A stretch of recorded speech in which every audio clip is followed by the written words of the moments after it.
Jack, and then I can add, I don't know, Frank. And then I can also delete these people from my module. So that's really all this thing does. So we're going to be getting into kind of how you code modular JS. Let me show you what I wrote out now. I call this spaghetti code. So we're going to use jQuery as an example because, many JavaScript developers know jQuery. And so this is what I call spaghetti code. It basically plops out the function required to make the thing work. We have two core actions going on. When I click on the button, then it's going to add the person to the list. And then when I click on the delete button, it's going to delete the person from the list. But it's really a mess for a lot of reasons. So I'm going to kind of get into some concepts of what modular JavaScript looks like, why you want to do it, and really the people that need to learn modular programming are kind of those developers that are sitting at this breaking point of, I can make jQuery work, I can code this, but you don't necessarily think like a software developer.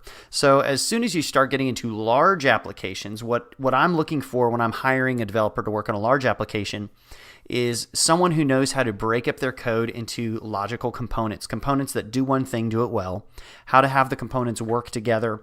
And then, because that's really what working with a framework like Backbone or Angular is all your pieces of code are in their own components doing their own things.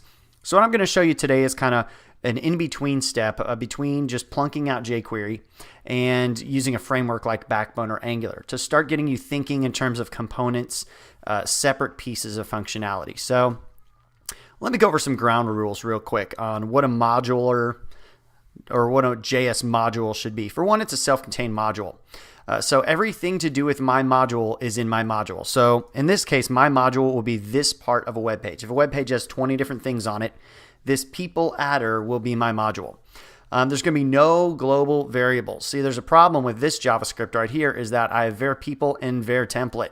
So if any other module on the page also has a template, they can't call it template because their code will break this code. That's terrible. And it also, if you have a huge JavaScript application, you can't have a bunch of global things. It's actually going to slow down your performance. So no global variables. That's just kind of a given. You really should never have any global variables. Maybe one for your whole application that you share, but that's about it. And then if a module manages more than one thing, it should be split up. Right now we have a module that manages people. So there's this people adder thing once again. And then that's about it. So I can keep this all in one module. Now, if each person had more functionality, like if I could edit this name or maybe, I don't know, send a person an email from here, then each individual person should also be its own module. But for now, I can just do one module for this. I'll explain a little bit more of that later on. Separation of concerns in our code. One terrible thing about this is every piece of code is doing every kind of task. We're searching the DOM here. We're binding a function to that. We're binding a listener to that element. And then we're searching here for another element, and we're binding another listener. In here, we are updating our HTML with, a new person. And then down here, we're actually removing something from our HTML. There's just stuff all over the place. It's just not very separated code. At first, this looks kind of simple, but the more you get into it, it's really frustrating. I can't exactly just quickly glance at this and know what's going on. And I'll show you why once we modularize it. Dry code, don't repeat yourself. You should never. There's a lot of repeating going on here. I'm searching the DOM for people module a lot. For one, that's not very efficient. I shouldn't have to search my HTML file for ID of people module but one time. And I'm doing it here. I'm doing it every time there's a click. This function runs and I search for people module again and again and again. That's terrible. It's very slow JavaScript. You're not going to notice it when it's just one thing on your page when you don't have a JavaScript application. But as your application grows, that is terrible practice. And so we're going to want to do what's called DOM caching, which brings us to efficient DOM usage. We want very few of these dollar selections. We want very few of those. We want to see some more find action going on, but we ideally just want one of these per module. The DOM element, which we can totally do. This is my module, which I'll get into the HTML a little later. I should be able to snatch this whole piece of code out by ID, and then I don't ever have to search my DOM again for this ID. I can look within this for all the HTML I need. So I just want to see kind of maybe one of those per module. Maybe a second one if you have a good reason for it, but really just one of them. Very few dollar selections. And I want no memory leaks. I want all events, which this is an event right here, a click event. We're binding this function to that event.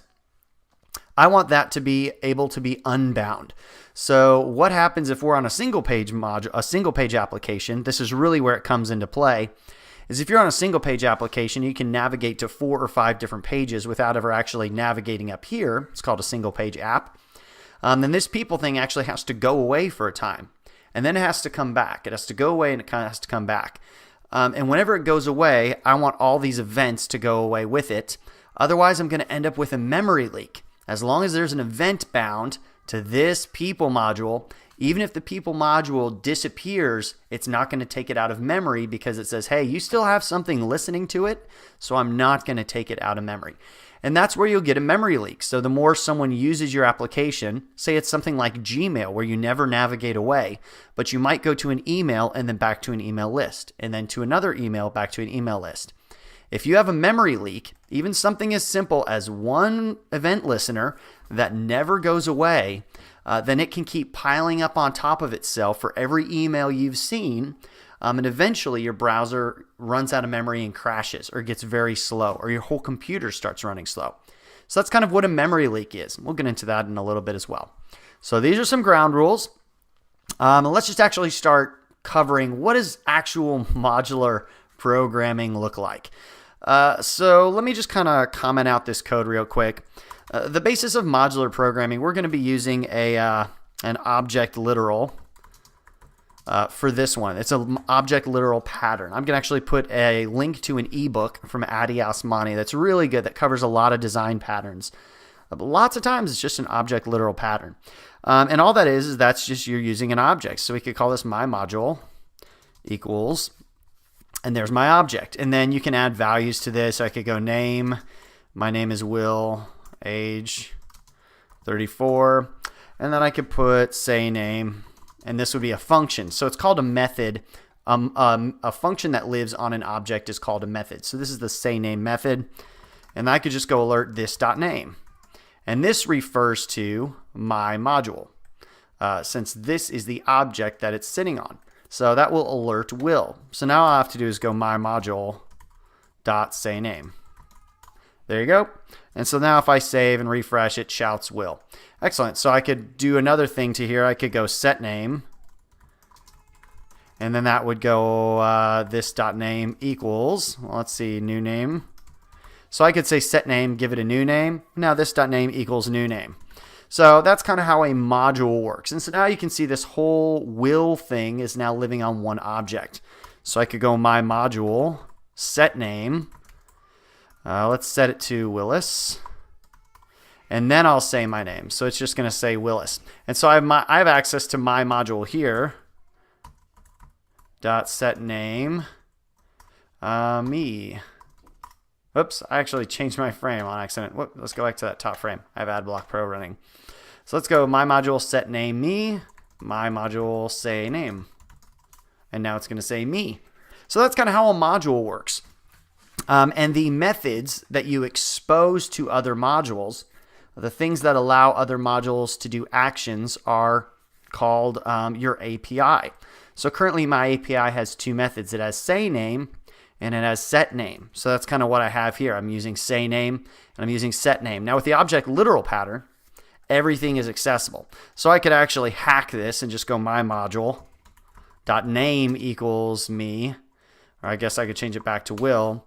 And then I could say name and it's going to say Will. That's really not the way you should interact with a module. You should use methods that are provided for you. And in another pattern, the revealing module pattern, we're actually going to be able to hide some of these things away to where nobody else can access them. Only the module itself can access them. So that's kind of the modular pattern. And so we'll end this video for now because you might need to rewatch it.